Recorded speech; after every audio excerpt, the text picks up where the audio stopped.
Kapag mga katutubong Amerikano ang usapan, may mga skinwalker din. Anong mga hayop yon? Sisimulan na ba natin ang paranormal na investigasyon? Pakiramdam ko talaga na parang nandito yung taong yon. Nagpunta rito ang mga taga Marshall University. Naghukay sila ng mas malalim at nakahanap sila ng mga bangkay. Ngayong gabi mga pare, baka gusto ninyong magpalipas oras at makipag-usap sa mga pinwheel. Ano ba yan? Peace, grabe man.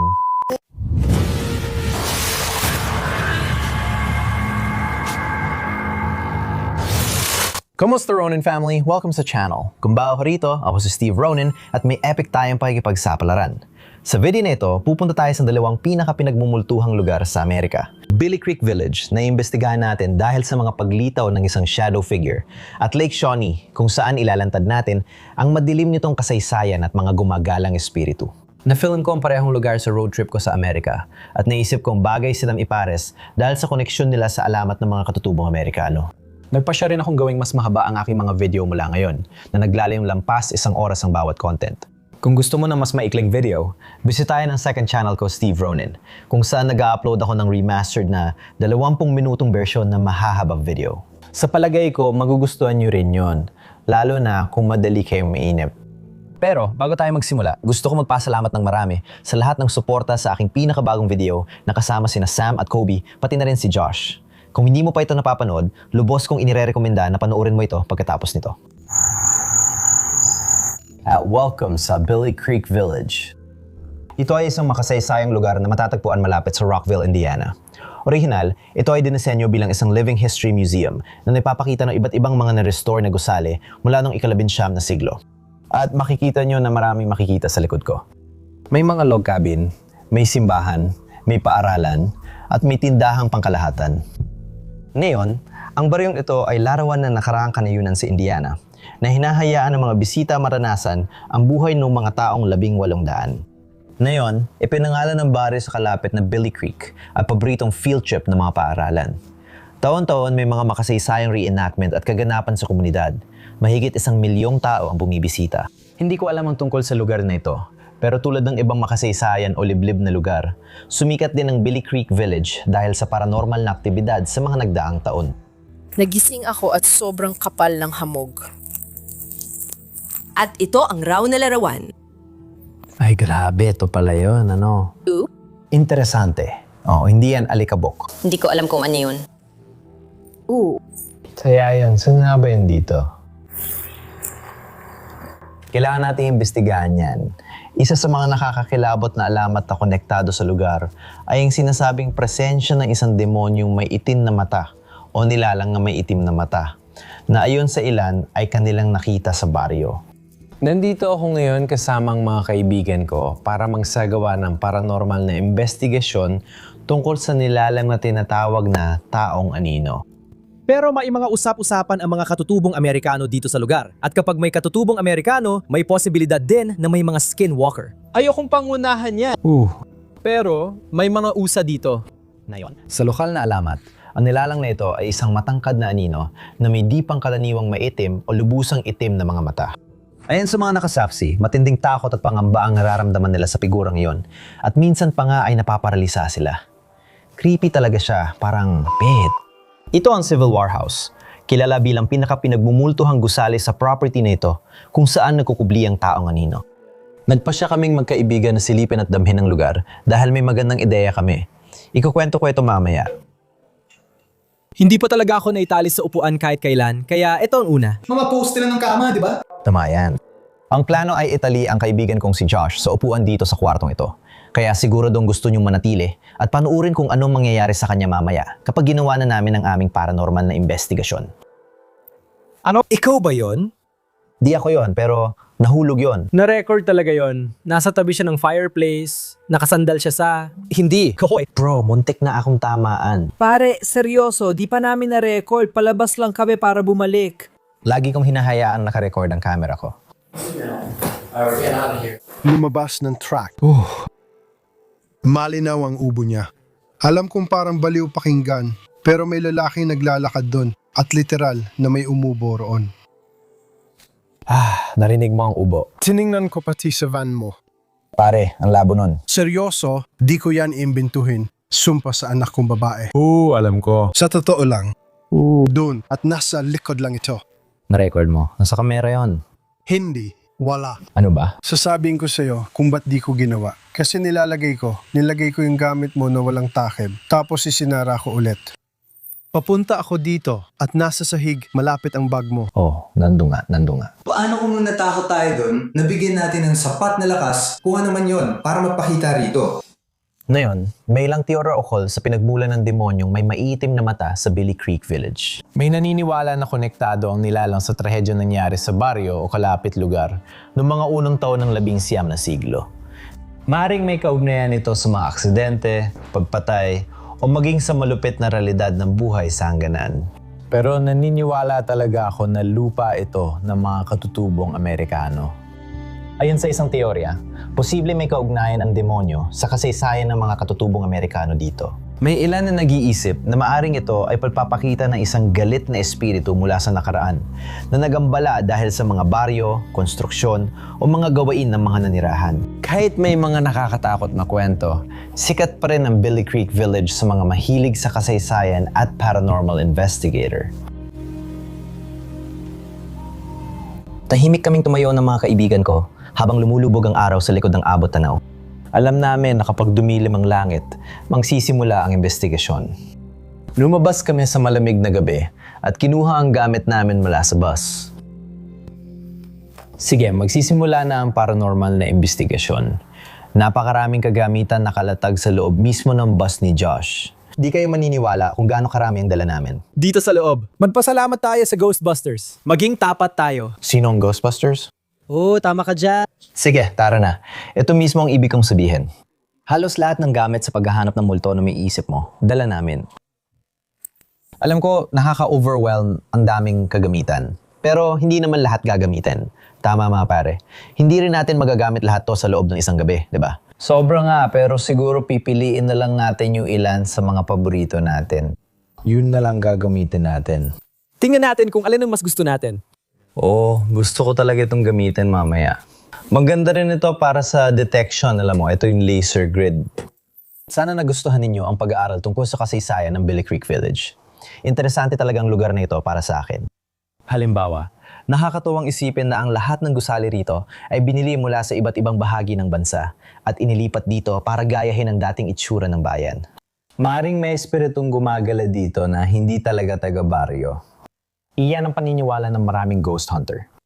Balikan natin ang paranormal na investigasyon habang kami ng mga kaibigan ko ay papunta sa isa sa mga pinaka-pinagmumultuhang lugar doon, ang Mayor's House. Oh, ito na nga, ang Governor's House. Yes, that is... Ang daming insektong nakita ko kahit saan. Oh. Mag-iingat kayo dyan mga pare. Literal talaga. Habang pumapasok ako, naglatag kami na ng gamit namin. Inayos namin ang buong sahig gamit ang aming mga kagamitan. Nagtipon-tipon kami sa paligid ng lumang mesa sa kusina. Yung klase ng mesa na malamang ay naging saksi na sa napakaraming usapan sa paglipas ng mga taon at naghanda kami makipag-ugnayan.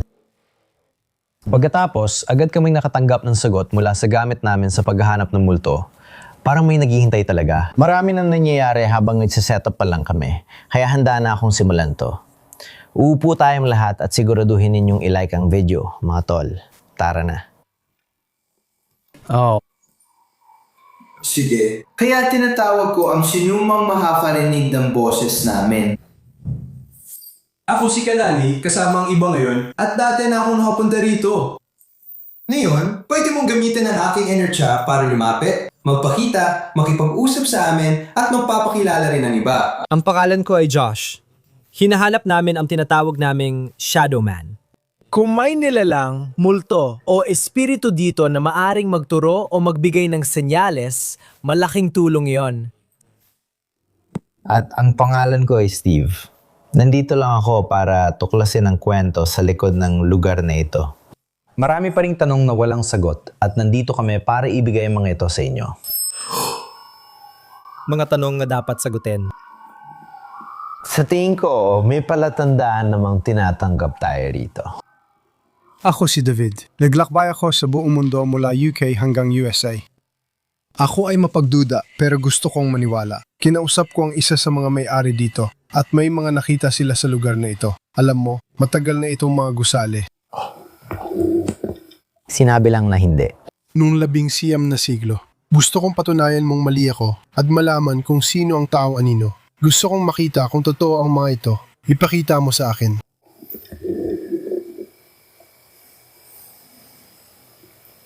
Sige, tinatawag namin at silumon nilalang na nakakarinig na yon na lumapit at padalhin ng anumang kagamitan namin. Sa bilang ng taklo, 1, 2, 3.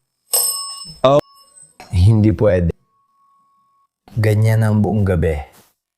Palaging may sagot at nakakagulat na eksaktong mga tugon mula sa mga espiritong nananatili rito. Bawat sagot ay paalala at kumpirmasyon na hindi kami nag-iisa. Sa oras namin doon, nakakuha kami ng kapani-paniwalang ebidensya, mga sandaling walang pagdududa. Ikaw ba ang tao, Hanino? Ikaw ba ang nilalang na? Akala ko narinig ko yon. Parang umuugong. Yung ba ay kuwago? Akala ko may narinig ako, kuwago yata. May kasamang ugong yun. Parang napatunayan na nating may kung ano dito. Lolo, Nag-iingay na si Lolo ngayon. Hindi yan oo o hindi. nakatali ka ba sa bahay na ito? Ibig mo sabihin, di ka makaalis? Nung inilipat ito noong 1800, sumama ka rin ba? Ano yon? Totoong babae ba yon? Narinig mo ulit? Hindi na lang ba tayo pumunta sa Civil War House ngayon? Baka sinasabing, huwag tayong pumunta. Dilaw yan. Ayaw nitong pumasok tayo sa Civil War House. Malakas ang tulog nito. Nananatili ito sa dilaw? Tila binabalaan tayo na huwag pumasok. Literal kitang itatalisik sa upuan. Bro, mukhang dun niya nakatira ang Shadow Man kasi ayaw niyang pumunta tayo roon. Ang bahay ng Shadow Man. Hey, iniisip ko rin, ano kaya ang pinakamadilim na building dito? Yung bahay sa kabila? Oo, yon. At ganun din ang pakiramdam. Hindi, oo. Parang lahat dito ay parang isang. Meron ito. May ilang ilaw sa labas. At doon naman, parang Nasa panganib ba tayo dito? ibig kong sabihin, 2 beses. Klarong-klaro. Mga pare, seryoso tayo. Talagang pinag-uusapan natin to. Legit talaga to. Grabe. Dito ako, matutulog ngayong gabi. Dito tayo matutulog ngayong gabi. Pero literal, parang hindi naman sa. Ito ay territorial. Gaya ng sabi mo, Sige naman tayo naghihintay ng matagal sa sagot. Sabi mo, agad, nasa panganib ba tayo? Oo, kaya mong kausapin ang device na ito sa kamay ko. Magtatanong ako, tapos hindi na ako magsasalita at gusto ko magsalita ka dito. Ilalagay ko ito dito. Ito lang ang paraan para marinig ka namin. Anong pangalan mo? mari mo bang sabihin sa amin kung anong taon kayo pinanganak? Maari mo bang sabihin sa akin kung sino ang Shadow Man? May mga decision ka ba o pinagsisisihan nung lahad lang sa pag-usap mo?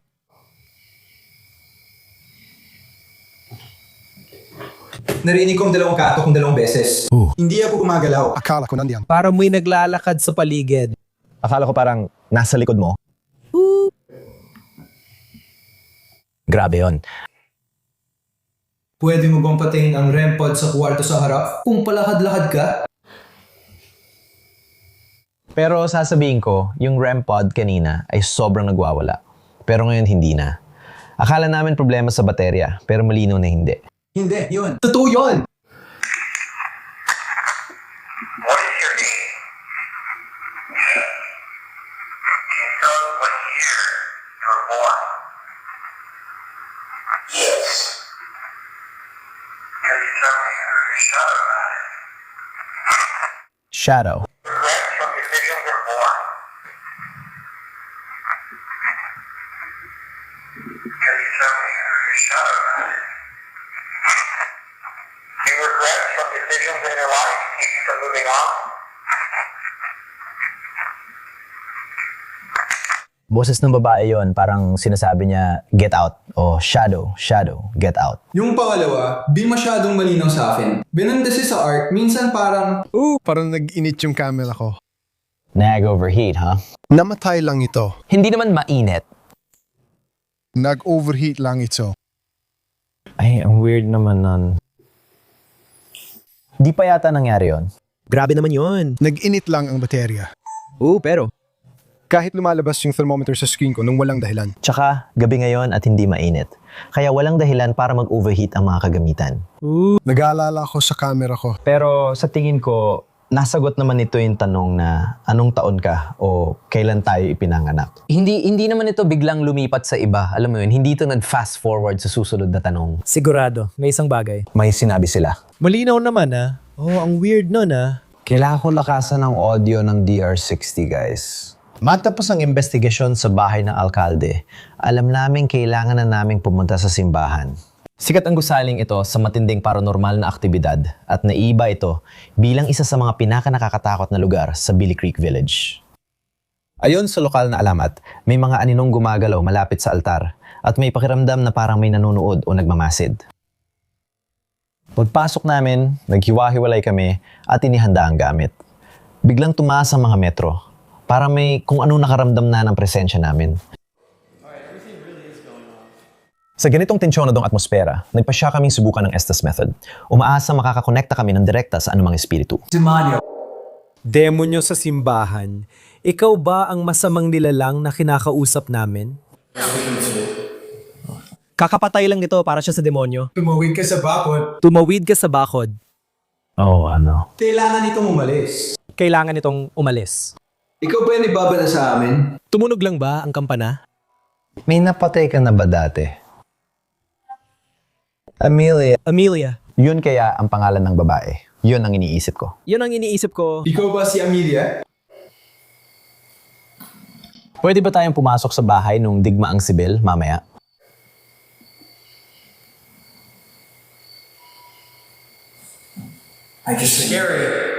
Nakakatakot, tingnan mo, nakakatakot yon. Oo, natatakot siya sa bahay na yun dahil sa ilaw. Nakakatakot ba ang bahay noong digmaang sibil na ito? Ibig ko sabihin, may 30 gusali, may 38 dito. Naririnig nila akong sumisigaw. Sinong nakarinig sa sigaw mo? Narinig nila akong sumigaw. Oo, yan ang sinabi ko kanina lang. 1700, humiling kami ng taon ng mas maaga. Alam mo ba kung anong iniisip ko?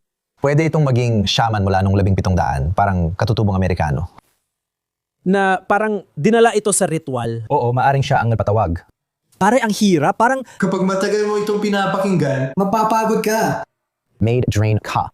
Isipin mo na parang white noise at parang makinang pampatulog. Parang Sa palagay ko, yung parehong espiritu mula sa kabilang gusali ang nakakausap natin. Yung babaeng espiritu na paulit-ulit tayong binabalaan tungkol sa civil house. At tumunog ang music box. Nagtanong kami parang kung saan siya. Dahil sa sunod-sunod na sagot na nag-iwan sa amin ng mas maraming tanong kaysa sagot, nag-decision kaming maghiwa-hiwalay. Malawak ang Billy Creek Village at marami pang pinagmumultuhang lugar na dapat tuklasin.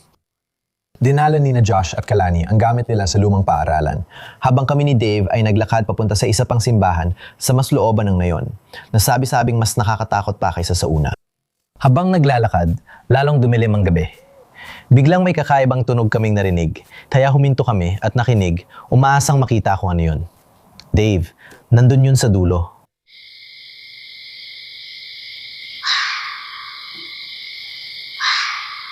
Ano ba yan? Palagay ko, baka coyote ang mga tunog na narinig namin sa gubat. Pero di rin ako sigurado. Uy, ano ba yan? Ipaalam niyo sa akin kung ano sa tingin niyo yun. Dave, Nandito na tol, may mga hayop dito. Anong klaseng mga hayop yun? Nakikita ko? Nakikita mo yung mga mata nila? Kita mong tumatakbo sila? Yung kiss slap, ano ba yan? Wala pa akong narinig na hayop na tumunog ng ganon. Pagdating sa pangalawang simbahan, nakaamba sa amin ang mainit na harapan nito. Mas nakakakilabot ang simbahang ito na nababalot ng anino kaysa sa una. Ramdam namin na may nakamasid at nag-aabang sa amin.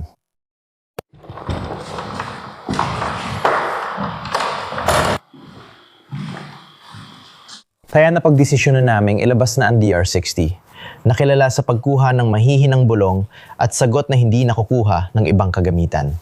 Bakit? Sige, kailangan nating alamin kung sino ang nagsabi nun. Oo, sino ang sumigaw?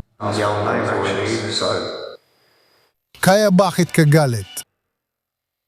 Kung sino man ang sumigaw sa amin, pwede mo bang ulitin kung anong sinabi mo?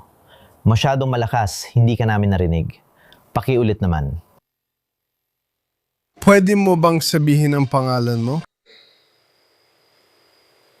Talagang gusto naming malaman pa ang tungkol sa taong anino, ang aninong nilalang, ang entidad na kilala na nandito talaga. Pwede mo bang sabihin sa amin kung ano ito at saan ito nagmula?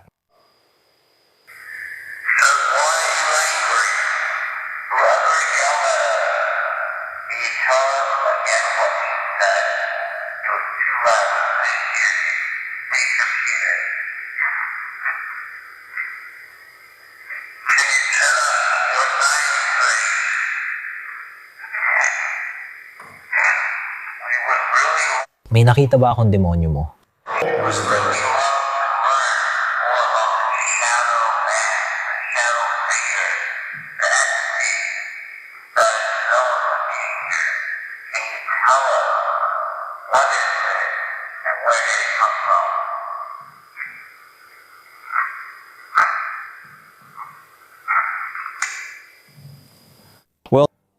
Grabe ang wild ng sagot na yon.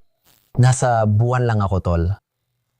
Ay wow, nakikita ko na si Kalani ngayon. Astig, para kayong mga multo ngayon. Ang weird. Wow. Toto, bang nasa buwan ka? Nasa buwan talaga ako, bro.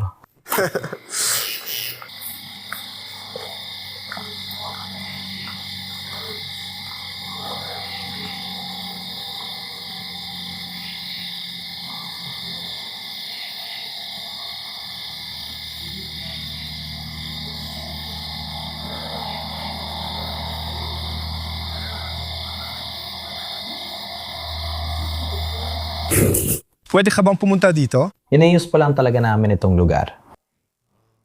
Si Josh ay itatali sa upuan, habang kami ay posibleng nasa labas ng building o nasa itaas at siya lang mag-isa sa kwartong ito. Kasama ni Josh ang pinagmumultuhang manikang nakatali rin sa upuan.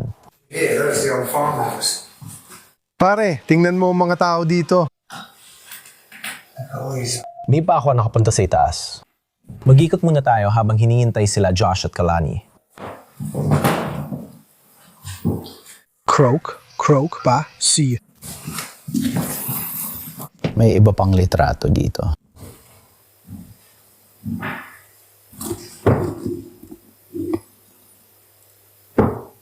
Halos, mag-isa na lang ako sa bahay nila.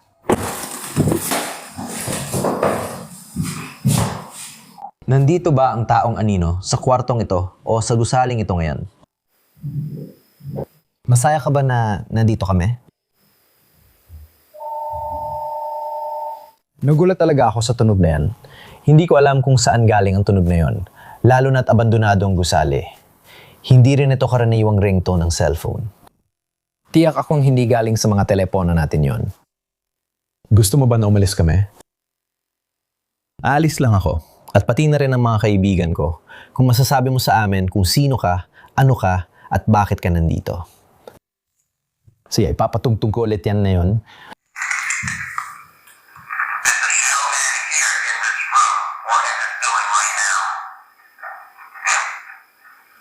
Sabi niya, oo, tama. Kakasabi ko lang, hindi ko alam kung anong telepono ang tumutunog. Pakiusap.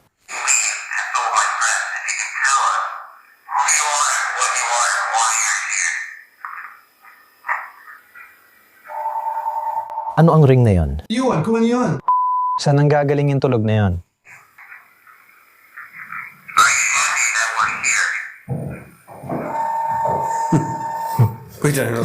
Parang may tunog o ano? Hindi ko alam. May security camera ba doon? Parang isang. Parang tunog ng ring duck. Parang isang. Wala namang natakot sa amin. Alam ko na may mga camera sila. Hindi ko alam kung may kaugnayan ito sa seguridad nila. Sige. Hindi ko alam paano nangyari to, pero nandito na tayo. Nakatali si Josh. May kakaiba tayong idea na gamitin ang mga Apple Vision Pros. Alam mo, isa ito sa bagong teknolohiya ngayon. May mga sensor ito at baka makatulong ito sa atin na makahuli ng mga multo, espiritu, mga malalaman natin. Pero para sa Plan B, gusto ko ring isama ito, ang laser grid. Ginagamit talaga ito para mahuli ang mga shadow figure. Magandang idea na may video habang mag-isa si Josh dito. Kaya itututok ko siguro sa pader na ito. Sige, yun ay isang litrato. Sige. Kaya marami rin kaming kagamitan dito na nakasetup tulad ng REM pod, music box, lahat. Para makuha kung ano man ang makikita mo mamaya, ganito. Tingnan mo ito, kita mo yan. Bro, nire-record ko ito. Bibigay namin sa iyo ang buong permiso na gawin ang kahit ano, gawin ang kahit ano kay Josh. Sige lang, alam mo na, takutin siya, gawin mo siyang mapaihi sa pantalon niya.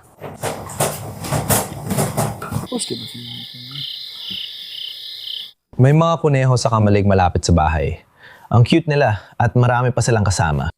Pakainin mo ang kuneho sa butas. Kung kakagatin ito, daliri ko, sige na. Habang si Josh ay mag-isa sa pinaka nakakatakot na bahay, kami naman ay kasama lang ang mga cute na kunehong nakatali sa upuan. Pwede ba natin kalimutan siya kasi pinapakain natin ng mga kuneho? Ano yun? Ang susunod na bahagi ay isa sa pinakamalikain gamit ng Apple Vision Pro. Pero ipaalam mo sa akin sa mga komento kung sa tingin mo ay maaari itong maging solidong gamit para sa paghahanap ng multo. Sa totoo lang, may ilang nakakaintrigang teknolohiya ito na maaari maging kapaki-pakinabang. Sabi pa ng kaibigan ko, parang may kakaibang presensya sa kwarto habang ginagamit niya ito. At manatiling kalmado. Sige, Nakakatakot isipin na may bagay sa likod mo na di mo nakikita. kaya wala kaming nakikita. Wala kami nakikita, pero yung REM pod, Wala kami nakikita. wala akong nakita bro, pero sapat na yon para mapatunayan na may naramdaman talaga akong tao dito. Tapos na tayo sa Billy Creek Village. Punta na tayo sa susunod. Kinuna nito ilang araw matapos ang investigasyon sa Billy Creek. Kinunan yun ilang araw matapos ang investigasyon natin sa Billy Creek. Ngayon, dadalhin ko kayo sa isa sa mga pinakaminumultong lawa sa Amerika. Maligayang pagdating sa Lawa Shawnee, isang lugar na may madilim na kasaysayan. Dati itong tirahan ng mga Shawnee na katutubong Amerikano at dito naganap ang matitinding labanan nung huling bahagi ng 18 siglo ang pagitan ng mga naninirahan at ng tribong Shawnee. Pagkalipas ng ilang dekada, noong dekada 20, nagtayo ng parke ng libangan dito. Pero dahil sa sunod-sunod na trahedyang ikinasawi ng ilang bata, ito ay ipinasara. Noong dekada 80, nadiskubre ang mga libingan ng katutubong Amerikano na nagdagdag ng misteryo. Ngayon, pag-aari na ito ni Chris, na tunay na mabait. Binigyan niya kami ng pahintulot na manatili dito ngayong gabi, sabi niya sa amin. Marami siyang ikinuwento tungkol sa mga multo at kakaibang mga pangyayari na gumagambala sa kanyang lugar. Naggawa ako ng kaunting investigasyong kriminal pero sa video na ito, pangunahing pag-uusapan natin ang nakakatakot na nakaraan ng Lake Shawnee. Habang kami ng mga kaibigan ko ay mag-overnight dito.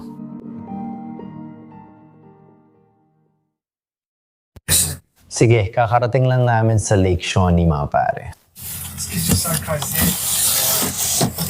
May karatula doon, hinihintay lang namin ng may-ari. May pahintulot kami.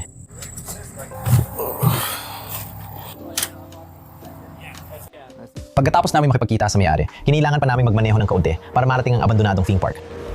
Pagdating namin, labis ako namangha. Matagal ko nang gusto puntahan ang lugar na ito, kaya sobrang saya ko na natupad ko na.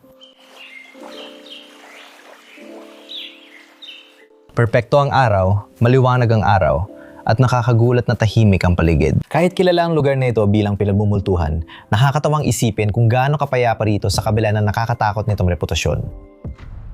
Ang Lake Shawnee Amusement Park sa Mercer County, West Virginia ay kilala bilang isa sa pinaka-nakakatakot at pinagmumultuhang abandonadong lugar sa US. Ang lugar na ito, kilala ngayon sa malamultong atmosfera at nakakakilabot na kwento, ay may kasaysayang puno ng trahedya at misteryo na nagsimula daan-daang taon nang nakalipas. Pagkatapos namin matapos sa mga kuha ng drone, nagpasya kami ilipat ang aming bus sa bagong pwesto, katabi mismo ng iconic na Ferris wheel. Pagdating namin, ikinuwento ni Chris ang kasaysayan ng abandonadong theme park, kaya mas naunawaan namin ang nakakatakot nitong nakaraan.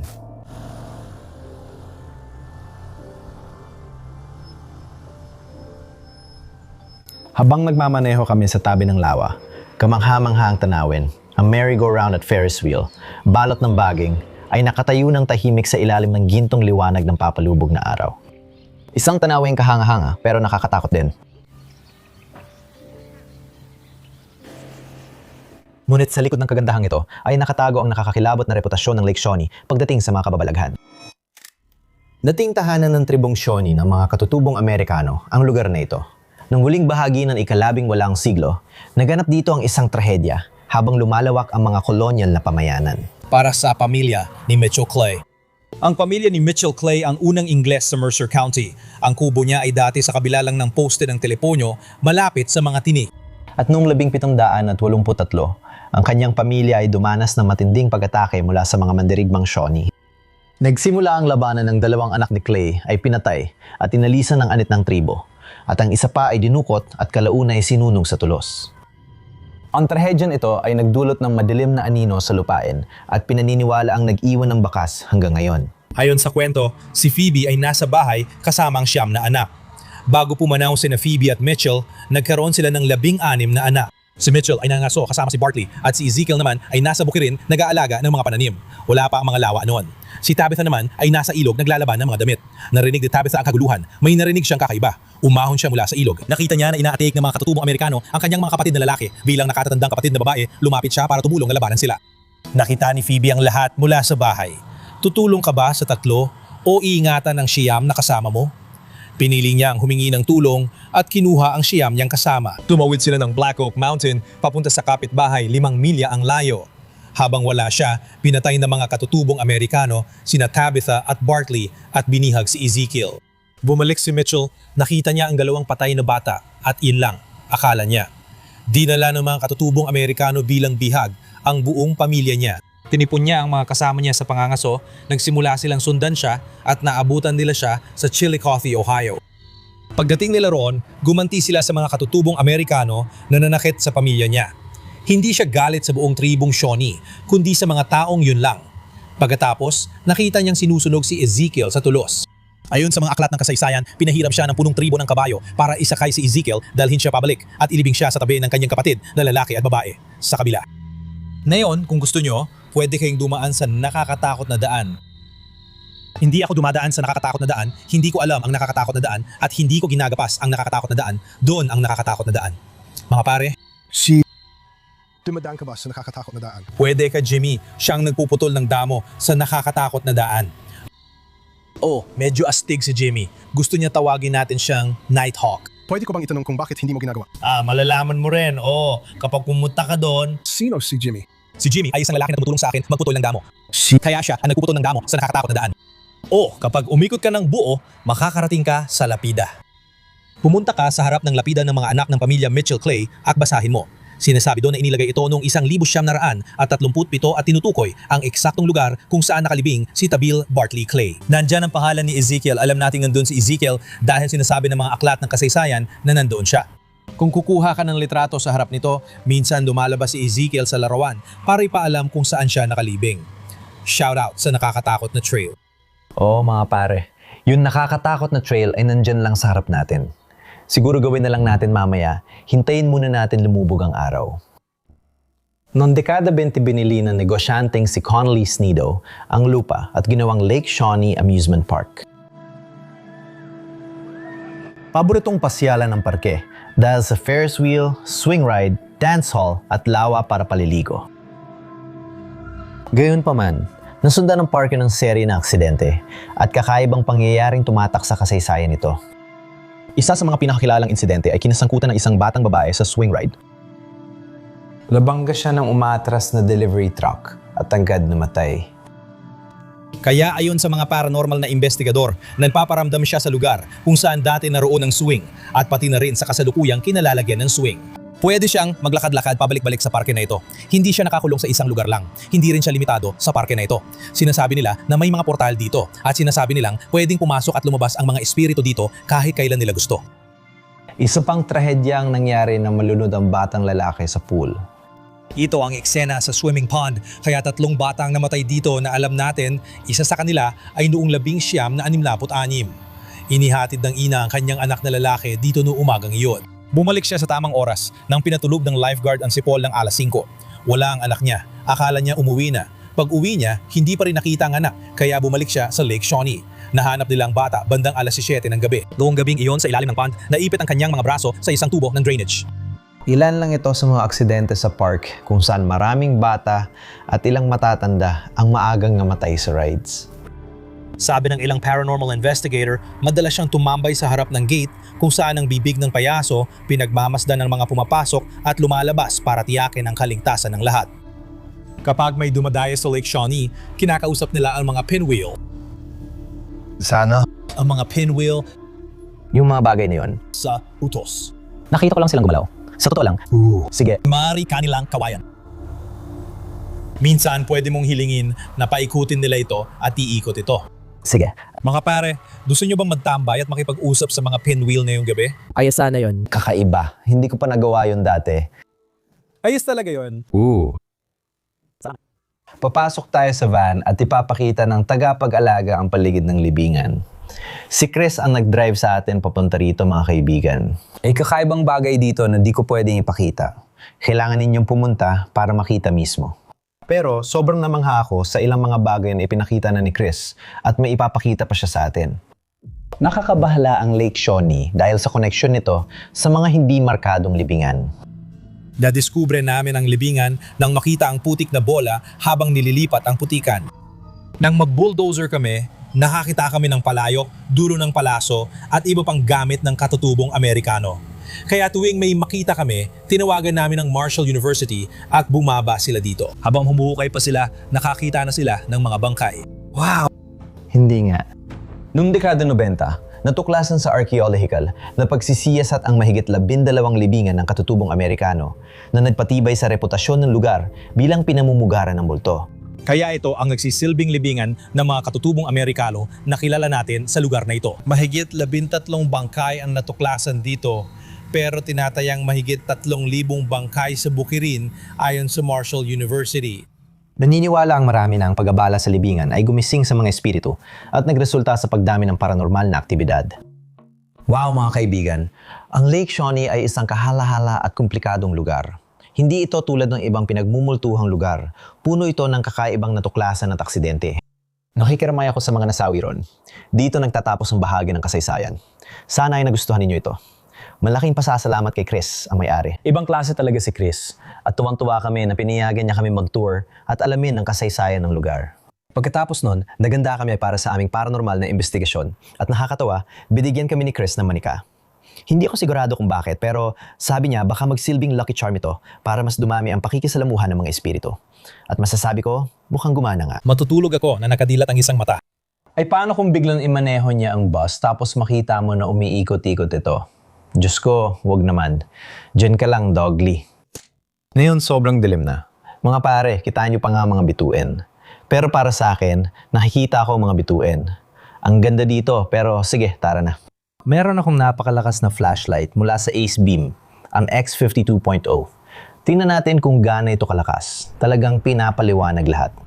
Sige mga pare, nakarating na tayo mismo sa entrada ng lugar na ito. At dito raw nakita ang multo ng isang batang lalaki. Ngayon, itong batang ito rin ang nasa kwento na nalunod dahil naipit ang kamay sa tubo. Dito raw siya nagpapakita, nakikita ng mga tao na pumapasok at lumalabas, lalo na sa clown entrance. Naglagay si Josh ng REM pod at isang music box sa harap ng clown. Ganda ng pwesto. Dinala ko din EMF reader ko. Ulit. Pwede ibig sabihin ay, oo, tama, bilang kumpirmasyon. Hindi pa namin nasasabi ang tagubilin. Pero maaring may ibig sabihin ito. Sinasabi nito, kaya mo bang makipag-usap? Hi, ang pangalan ko ay Steve. Nandito rin ako. Nandito kaming lahat. Magkasama kami ngayong gabi actually. Kaya alam mo, malugod kang inaanyayahan na makipag-usap sa amin, makipagkomunika sa amin. Dito kami, buong gabi. Maraming kagamitan dito. Huwag mag-atubiling gamitin o laruin. Nakalimutan kong sabihin na yung ingay kanina. Galing yan sa ovalis ni Josh. Sinabi nitong Tanso. Sinabi ko, nakuha ko na. Sinasabi nitong Tanso. At sinabi lang natin Tanso para sa tubo ng alulod. Ay, Diyos ko. Kung saan siya namatay. Pinapanatag niya kami, parang sinasabi niyang, uy, tubong tanso yun. Subukan mong hawakan ang kahit anong kagamitan para makumpirma ito. Maximum at key K. Maximum na cake. Maximum na cake. Kawili-wili, tiyak may cake din sila dati rito. Sigurado ako meron niya. Gusto mo ba ng cake? Sige. Berde. Susubukan kong gamitin ang multo ko. Sana mas makipag-ugnayan nito sa atin. Pwede mo bang sabihin edad mo? Enero lang ang nakuha ko. Enero? Baka sa Enero ang kaarawan niya. Ipaalam mo sa amin kung sino ang kausap namin. May sinabi tungkol sa isang tao. Nahulog.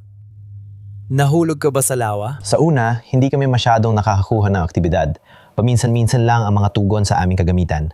At biglang nag-iba ang takbo ng mga pangyayari. Nung maubos ang baterya ni Dave, pakiramdam namin ay may nagpaparamdam ng mga espiritu. Nag-iipon ng lakas. Mali kayong gumamit ng enerhiya mula sa aming kagamitan kung makakatulong ito sa komunikasyon. So mga pare, ang susunod na lugar na ito ay pinamumugaran daw ng isang batang babae na dati raw ay nasa orihinal na swing set. Habang naduduyan siya, may umatras na sasakyan at nasagasaan siya ron. Nakakatawa mga pare, kasi kahapon lang nasa scare maze din tayo. Fright nights. Fright Nights. Sa Virginia. Talagang maganda. Nag-enjoy kami ng sobra. Sobrang saya. Ang pag-explore sa scare maze ay sobrang saya. Karaniwan itong bukas tuwing Oktubre, pero hindi namin ito naabutan ngayong taon. Habang naglalakad kami sa mga liko nito, medyo naligaw kami. Sa huli, nahanap namin ang lugar kung saan daw namatay ng trahedya ang isang batang babae. Kailangan talaga nating dumaan doon.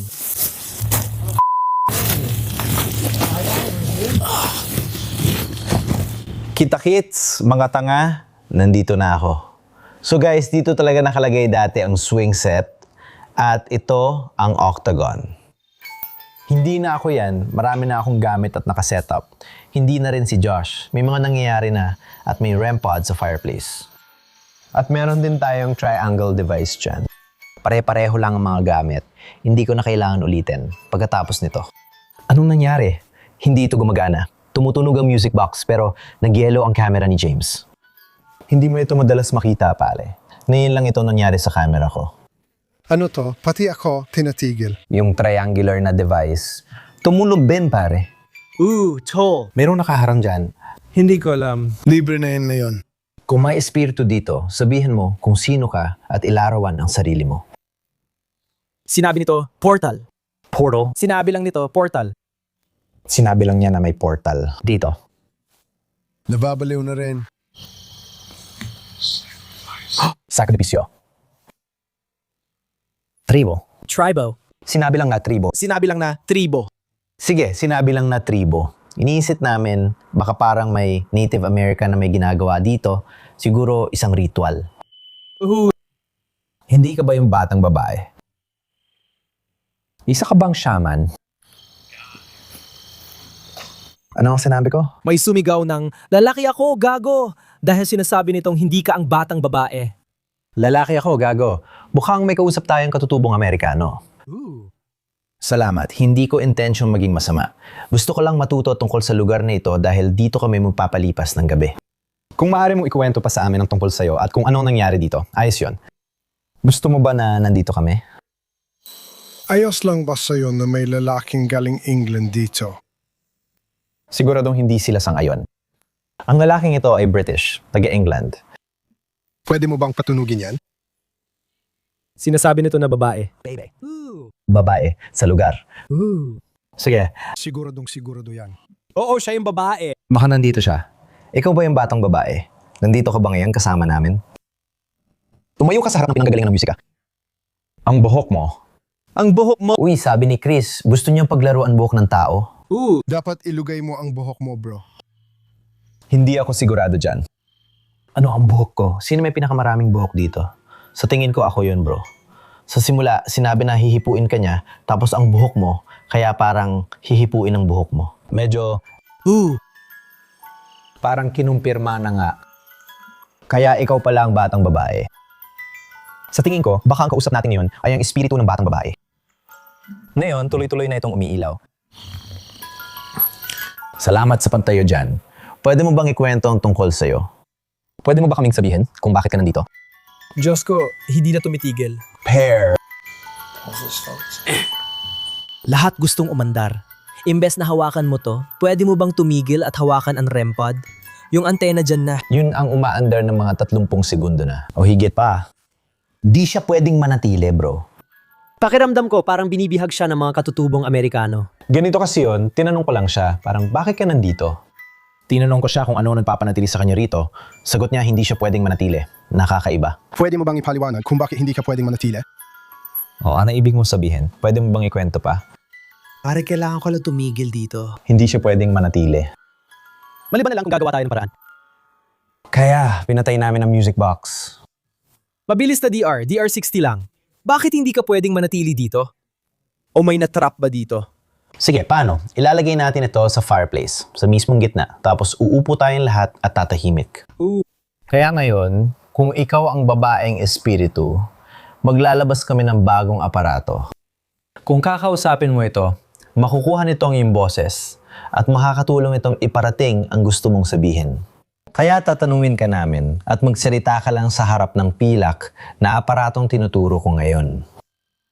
Nakikipag-usap ba kami? Sinusubukan ba naming makipag-ugnayan sa isang batang babae na nasugatan, namatay dito, pasensya na, sa swing ride? Pwede mo bang sabihin sa amin kung bakit nandito ka pa rin? Meron bang kasamaan dito sa Lake Shawnee? Pwede mo bang sabihin kung ayos lang sa'yo na magpalipas kami ng gabi rito? Pwede ko bang itanong kung ayos lang na nandito ako kahit isa akong Ingles na galing sa UK? Kung ang mga katutubo ang kausap natin, ayos lang ba sa'yo na nandito ako? Gusto ko sumigaw ka dyan sa device na yan at sabihin mo sa akin, Patugtugin mo yan.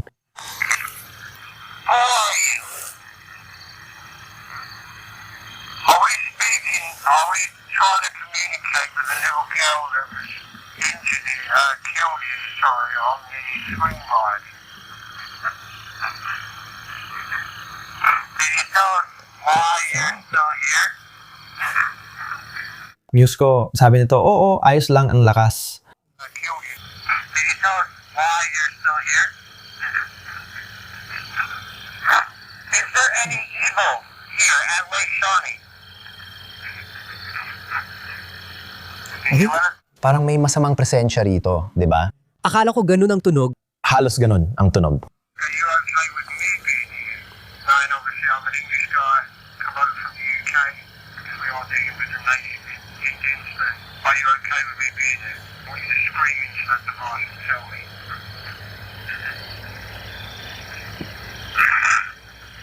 Sandali, parang sinabi niya, galit ako sa'yo. para ang tunog ay.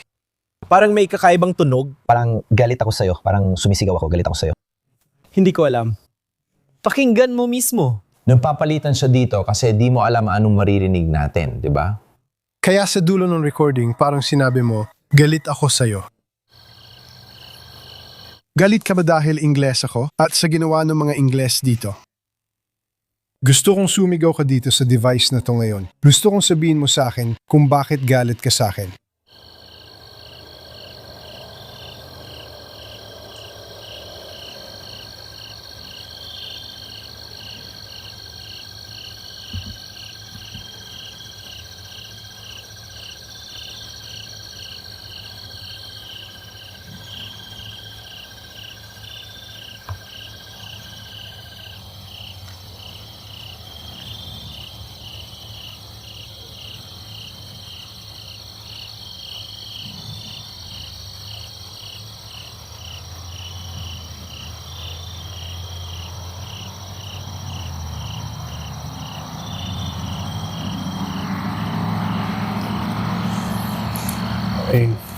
Parang saglit lang yun sa dulo, pero di ko alam. Sandali lang. Sige, pakinggan natin. Bago dumaan ang mga sasakyan na to.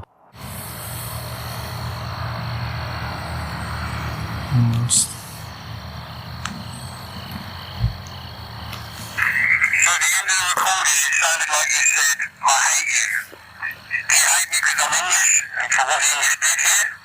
I want you to scream into this device now. I want you to tell me why you hate me. Ano ba yan? Grabe, ano yon?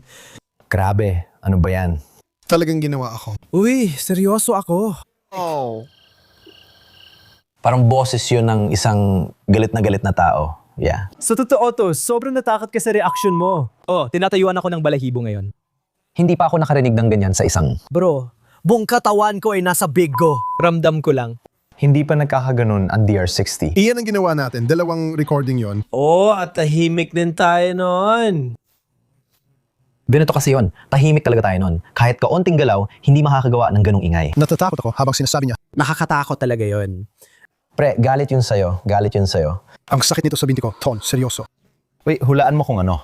Sige, kailangan nating lumalim pa ngayon. Magtanong ka, baka konektado ito sa massacre na nangyari. I-play mo lang yan. Gusto ko rin. Bangitin ang isang bagay. Pakinggan mo ito ulit. In the recording, it sounded like you said, I hate you. Do you hate me because I'm English and for what English did here? Only this device now I want you to Sumigaw ka, kailangan mong sumigaw. Hindi ka na nga makasigaw pa. Boses din ng babae. Bababaan ko talaga ang bilis nito. Gusto kong marinig ito ng buo. because I'm English and for what English did here? Only to scream into this device now I want you to Listen to slow. tell me why you hate me.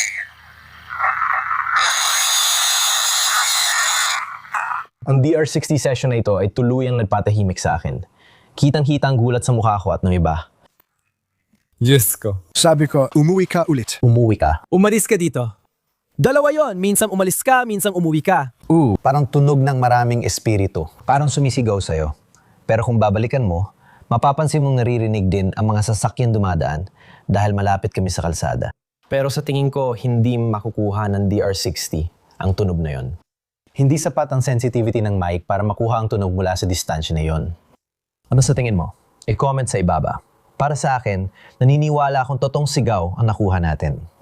Grabe, pare. Hindi pa ako nakaranas ng ganong kilabot. Sa totoo lang, Nakuha ko yun sa camera. Talagang natakot ka. Seryoso, natakot ka talaga. hindi ako nagmumura kahit sa camera. Oh, yung massacre na yon doon lang sa pamilyang yon. Kaya maaring yon. Gusto kong ipakita kay Chris at makita ang reaksyon niya dito bukas. Oh, pero kailangan nating ipakita sa kanya ang reaksyon nila. Kaya natatakot akong pumunta. Sa isa pang bagay ulit, tapos kailangan pa nating gawin ng trail. Sige, magtatanong pa si Dave ng iba. Okay, dahil sa reaction na yun sa DR60, naramdaman ko na kinilabutan ako sa sigaw na yun. Kung gusto mo talaga akong umalis sa pwestong ito ngayon, gawin mo ulit ang pareho. Pero subukan mong gawin ito ng mas malinaw. Sabihin mo sa akin, dapat na ba akong umalis? Sumigaw ka.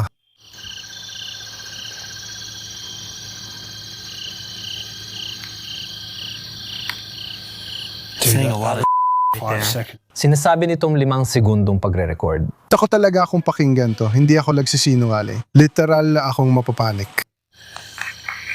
Okay, so while that reaction on this DR60, I found that scream put the shivers up my If you really want me to leave this spot right now, I want you to do the same again. To try and get a bit clearer, tell me, should I go? Scream.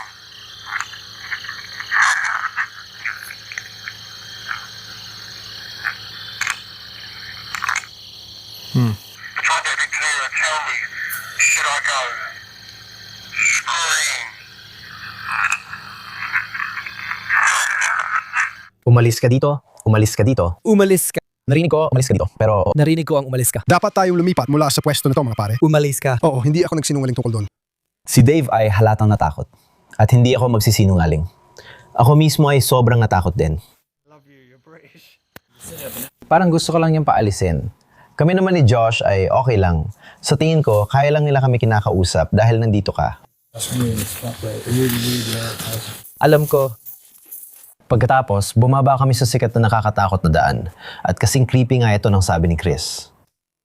Buti na lang may dala akong flashlight para magabayan ako.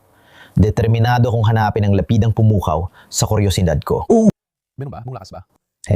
Sige na, baby. Tara na. Parang araw pa rin. Oh, ito ang memorial, ang lapida dito. Ng pamilyang pumanaw na maganda na lang tayo.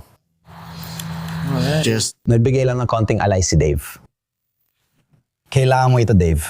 Sige, nakatayo ako malapit mismo sa lapidan ng dalawang bata na pinaslang o ng mga taong pinaslang ng mga katutubong Indiano. Sumigaw ka sa akin kanina gamit ang aparatong ito na umalis ako, o isigaw mo yon sa akin. Gawin mo ulit yun na yon dahil nakatayo ako kasama ang mga ina po ko, alam mo na, sumigaw ka. Pare, hindi naman. Ubos na mga baterya niyan. Hindi mo na nga mapapagana. Hindi pwede... Permanente, sabi doon. Permanente. At ngayon tumutunog na ang kampana. Hindi. Sabi nito, gabinete. Gabinete. Gabinete. Yo, paano yun nangyari? Nakaon ba o hindi? Hindi ko alam, nakakalito pero gumagana na ngayon. Medyo nalihis ang usapan sa DR60 session. Kaya balikan natin at tingnan kung may nakuha tayo. I want you to scream as loud as you can into this device. Leaving a name or anything or who you are. The fuck is that?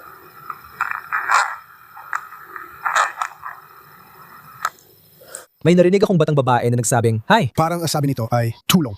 Tulong ulit, tulong nga yun. Parang tulong ang narinig ko, oo. May ilang bagay. So, ang kinakaharap ko ba ay yung dalawang batang babae o yung dalawang batang namatay dahil sa mga katutubong Indian o yung mga katutubong Indian ba ang nandito? Kung ikaw yon, gusto kong sabihan mo akong umalis. Gusto kong marinig kang sumigaw ng humayas ka o umalis ka. You just scream, get out or leave. We're following you.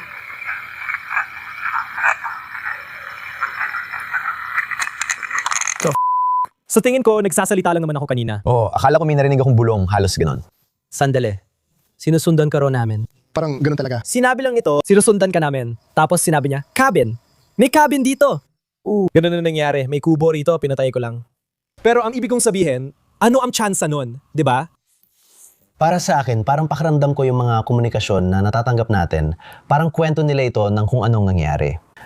Sige mga pare, sa ngayon, kakabalik lang namin sa bus, dito sa campsite.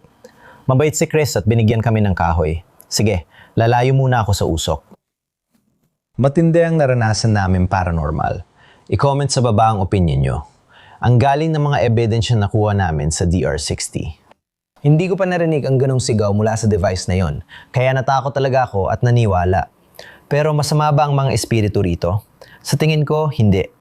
Alam mo yon, yung buong kwento tungkol sa pamilyang British na pinatay ang pamilya niya, tapos yung asawa nagiganti sa mga katutubong Amerikano at pinatay din sila. Talagang naniniwala ako na may mga espiritu ng katutubong Amerikano dito. Siguradong galit din sila sa nangyari. Kaya, masama man o hindi, sa tingin ko, isa lang itong espiritu. Isang espiritu ng katutubong Amerikano. Siguro ipinapahayag lang niya ang galit niya. Kahit gaano katindi ang gabing iyon, sa dami ng nakakatindig balahibong ebidensyang nakuha namin, natapos namin ang paranormal session ng maganda. Sa hapunan niya yung gabi, steak ang nasa menu. Espesyal na inihanda ko mismo. Tinawag ko itong Steve Ronan Special. Comment kung paano niyo gusto ang steak. Niyo baka sa susunod, malutuan ko pa kayo.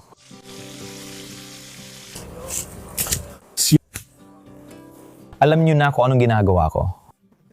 Pakiramdam ko parang nanunood ako ng kaunting Sobrang mantika kasi nito, bro. excited ka ba? Sobrang excited akong kainin to. Pam, grabe, ang daming taba niyan. Steak para sa tatlo? Sige, sana magustuhan niyo ito. Matagal na, mga 1 taon, na mula nung huli akong nagluto ng steak. Kaya gusto ko lang sabihin yon, sana tama ang pagkakaluto ko. Sa tingin ko, pare, Para sa akin, mukhang masarap talaga yung akin. kasalanan ko, tol. Tikman mo muna ng walang sarsa para malasahan mo.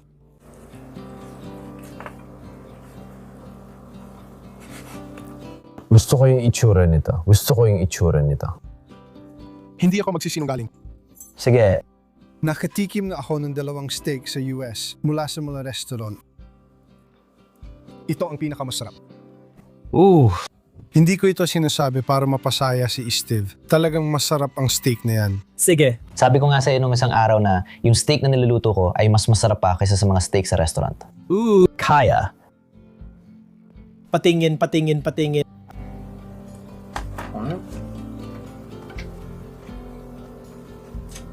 Ayos pa rin. Sige, Masarap ito. masarap ito. Gusto ko ito. Steve! Sige. Kinakabahan ako at di ko alam reaction nila, pero masaya ako na nagustuhan nila ang steak. Sana matikman ng lahat ng fans ko ang steak ko. Medyo weird pero gets yun na ang ibig kong sabihin. Kaya. Tikman nyo ang steak ko. Ooh. Baka medyo sobra ito. Sige, anong rating nyo sa steak ko? Bibigyan ko ito ng siyam kasi pakiramdam ko. Siyam. Sige. Hindi ko alam kung paano. Mas masarap ang sayo kaysa sa akin. Bibigyan ko ng 8.8.5 ang sayo. Sige. Oo mga pare, mahigit 1 taon na mula nung huli akong nagluto ng steak. Kaya ayos na yon. Hindi magaling ka. Ito ang tunay na saysay ng buhay. Ang mamuhay ng lubos. Namnamin ang bawat sandali at maranasan ang lahat ng iniaalok ng buhay. Sa paglingon, isa ito sa mga paborito kong sandali sa buong road trip. Gumagawa ng mga video, nagluluto ng masarap na pagkain, at nagpapahinga sa tabi ng apoy. Isa itong gabi ang hindi ko malilimutan. Mabilis akong tumakbo sa sala at sabi, Ma, may lalaking may kutsilyo sa kusina. Binuksan ng mga magulang ko ang harapang pinto. Isinusumpa ko sa Diyos. Totoo ito. Kaya agad akong inilabas ng nanay at tatay ko sa bahay. Dumating ang mga pulis at sinabi nilang walang bakas ng sapilitang pagpasok o kahit ano. Pero may putik o natuyong lupa sa kutsilyo sa isang drawer na ibinalik doon. Ay, ano ba yan? Hindi pa rin ako sigurado kung may tao noon sa bahay. Pero lumipat kami dahil mas malaki ang bagong bahay. Nung lumalaki ako, laging nagigising gabi-gabi at sinasabing, Ma, may lalaki sa pintuan ko. At ang mga kapitbahay namin ay madalas kaming ireklamo dahil sa malalakas na pagsara ng pinto tuwing gabi at nilalagyan ng kandado ng tatay ko ang bawat pinto. At kahit magdamag, patuloy pa rin ang malalakas na pagsara at iba pang ingay. May isang beses na nagawa ko rin yun dahil natakot ako habang mag-isa ako sa kwarto ko nung gabi. Bro, may mga pagkakataon sa gabi na parang may naririnig akong kung ano-ano. Tulad ng tugtog ng musika. Pero sa tenga ko, alam kong hindi totoo. Tapos yayanig pa yung kama ko. Naranasan mo na ba yon? Yumanig na ba yung kama mo? Yung kama ko, literal na yayanig at gagalaw? Hindi ako sigurado, pero pakiramdam ko mas wild ang imahinasyon ng bata. Aminado ako, natatakot din ako sa dilim nun. Parang di ko kaya. Hindi ko kayang bumaba sa basement namin. At natigilan ka at naramdaman mo. Sa puntong ito, nagbabahagi na kami ng mga kwento ng multo, yung mga hindi galing sa YouTube. Pero sa totoo lang, wala akong may dadagdag. Normal ang aking pagkabata, madalas maglaro at makihalubilo sa mga bata sa aming lugar. Hindi namin napag-uusapan ng multo. Pero ngayon, may naalala akong kwento. Taong 2022 yon, nasa Switzerland ako. Hindi na rin ako bata nun. Nangyari ito 2 taon nang nakalipas, mag-isa akong nag-Airbnb. May isang nakakatakot na jester puppet sa itaas na talagang kinatatakutan mo. Sa unang tingin pa lang, naisip ko agad na parang sinasaniban yon, kaya ayokong tingnan. Nung panahong yon, nakahiga lang siya sa mesa. Pagkakita ko nito, bumaba ako pabalik sa kwarto ko para magpalipas ng gabi. Kinaumagahan, habang naghahanda ako mag-check-out, umakyat ako ulit at alam niyo ba, tuluyan na nag-iba ng pwesto ang manika. Hindi na ito nasa mesa pero mas nakakakilabot pa.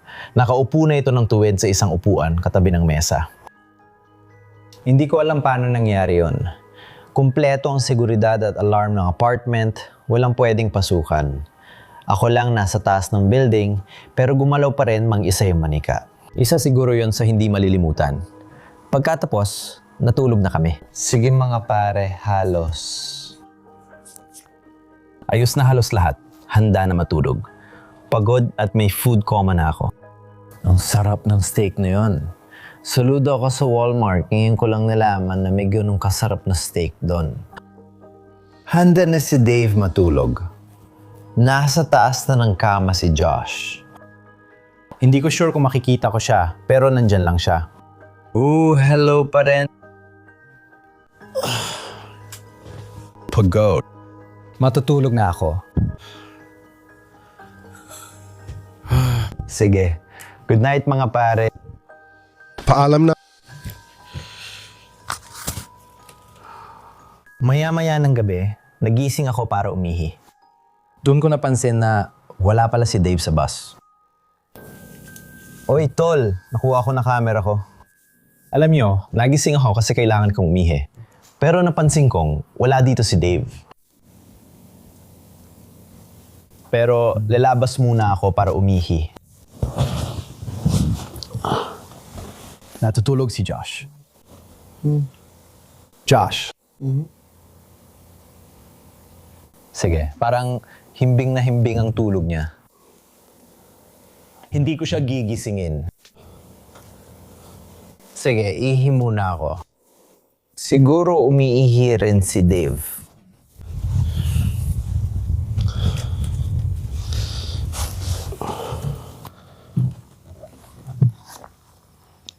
Okay, hindi. Wala lang talaga siya dito sa labas. Dave. Oh mga pare, bumalot na ang hamog. Makikikita nyo ito sa camera.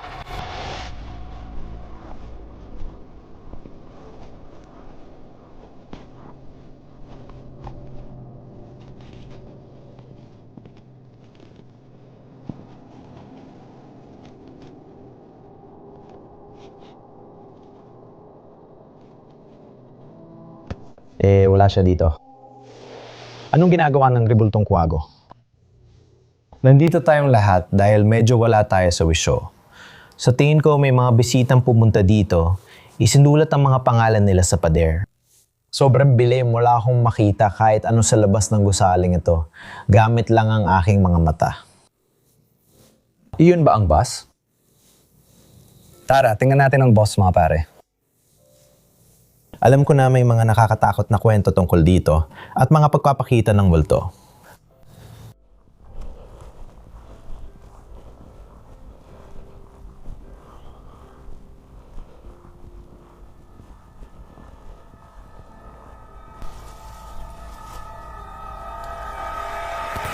Ano tong bagay na to? Wala pa ring bakas ni Dave.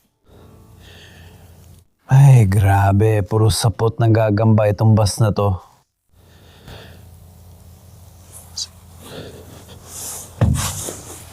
Wow, grabe. Talagang maayos ang pagkakagawa ng bus na to. May mesa sa lababo at microwave, tapos may double deck pa. Naniniwala ako na pumanaw ang kapatid ni Chris at sinasabing makikita ang kanyang espiritu dito. May litrato pa nga na mukha ng tao mismo sa windshield na nakuha ng isang tao. Kaya may mga kakaibang pangyayari rin dito. Wow, tingnan mo yung VHS tapes. Pag-iibigan na di malilimutan. Ang dami palang gamit dito. Uy, tingnan mo, nakakatakot ng manika.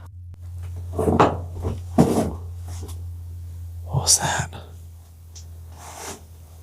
Totoo ba? Akala ko talaga may narinig akong kumatok. Ngayon, may dala akong isang kagamitan sa bulsa ko, ang EMF reader. Siguro dapat gamitin ko na lang ito habang naglalakad dito. Kamusta? May mga espiritu ba dito? Grabe, umilo bigla yung EMF reader. Grabe, sobrang dilaw talaga nito. Sige, baka may kung ano dito. Ikaw ba ang gumawa ng ingay na yun? May nakuha ang EMF reader ko nung may ingay, pero nawala na ulit niyon. Ang weird, no? Nababas na lang tayo.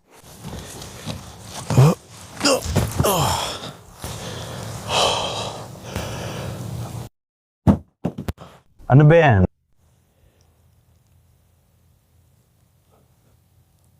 Hello. Dave.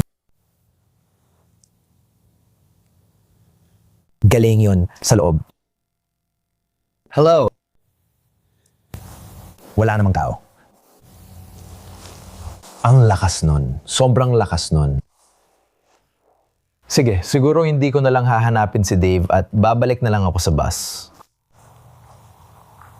Ang weird nun.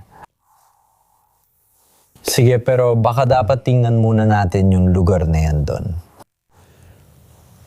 Ay, grabe. So, ito pala talaga. Itong gusali sa likod ko ay parang maliit na dambana para sa batang lalaki na nalunod dito sa lawa. At andito mismo ang lawa. Hindi mo nga talaga makikita. Madali lang siyang magkamali at maglakad doon. Akala niya lupa lang pare. Ang kapal ng hamog mo yun at may maliit na palaruan doon. Isuot ko ulit to. Baka may marinig ako kung ano mula sa mga puno.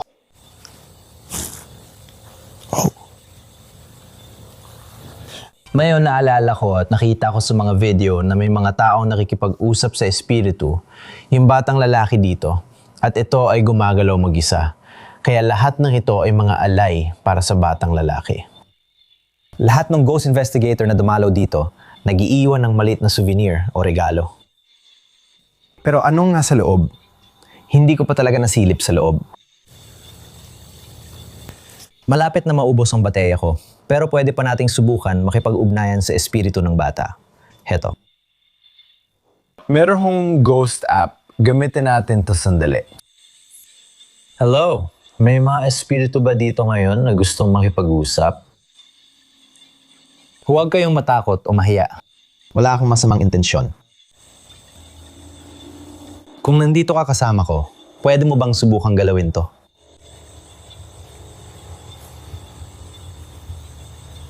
Alam kong gusto mong paglaruan yan at makipag-usap gamit ito. Kung may espiritu rito, pakiusap, magparamdam ka. Ay, ano ba yan? Uy, pare. Hindi pwede. Hindi pwede. Gumalaw ba yan? Ano ba to? Sinabi lang nito, paano ko ito gagamitin? Ay, hindi nga.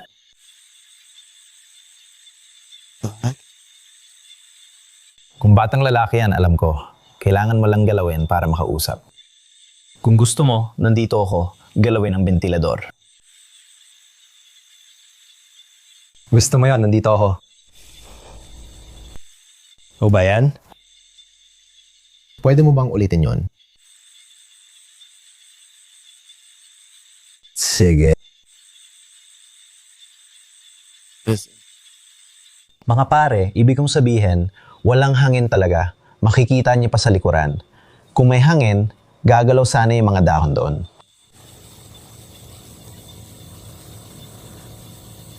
Sige, salamat. O sige, aalis na ako ngayon. Sige na, mayon. Ang weird nun. Talagang kakaiba yon. Hindi ko inasahan na mangyayari yon. Noong ikinuwento ni Chris na kung kailan-kailan daw gumagalaw yon, sabi ko, imposible yon. Ay, sorry, tumunog ang telepono ko. Di ako makapaniwala. Nakita ko mismo at na-video pa natin. Pero tuloy lang tayo. Tingin ko tapos na ako, pero susubok pa rin akong bumalik sa bus. Uy, nandito ba si Dave? Si Dave ba ay nasa ilalim ko? Hindi nga. Namatay ang ilaw ko. Bubuksan ko itong ilaw. Grabe, mesh. Ano ulit ang pangalan ng taong ito? Dudley? Dudley? Grabe. Hindi ko maalam na nandun lang pala siya. Ano ba yan, Dave? Bro, hinanap kita sa labas. Gaano ka nakatagal dito?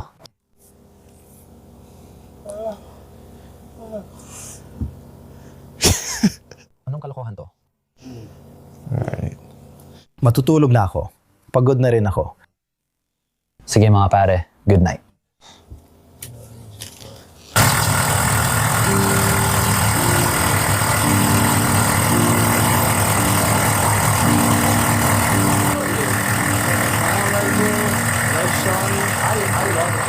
O mga pare, paalis na tayo ngayon sa property. Nakapagpahinga ako ng maayos kagabi. Huwag yun na lang pansinin ang buhok ko. Alam kong pangit ito, pero ihatid namin si Dudley at iiwan ko siya sa harap. Ibig kong sabihin, ito si Dudley, boy ko to. Nilalagay lang siya sa ticket booth.